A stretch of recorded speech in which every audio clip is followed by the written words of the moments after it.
Good morning and welcome to our first episode of Mortgage Monday. I'm really excited to start this new series because I think it might help a lot of home buyers who have never purchased a home before and just don't know where to start.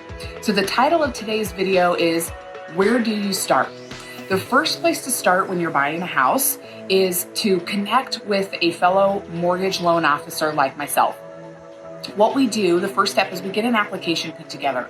I process that, I go over all of your documents once those are uploaded, and then we connect, and in that connection, we talk about things like what's a comfortable payment for you.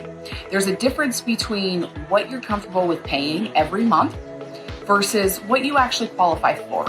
Believe it or not, there's a lot of times to where a home buyer will qualify for more than what they're comfortable paying. So we go over both of those. What's a comfortable payment for you? And then what's that payment that you qualify for? And then that way you know, here's where I'm comfortable and here's everything in between.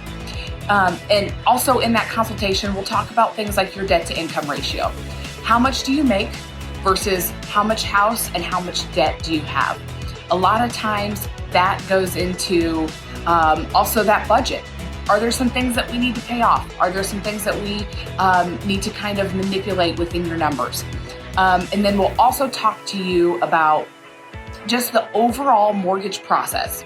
So if you have any questions, feel free to contact me or drop an email in my email below that's listed, and I'm happy to help. That way we can connect and we'll talk about what is that game plan for the next week or that next year. Anyway, reach out to me and I'm happy to help.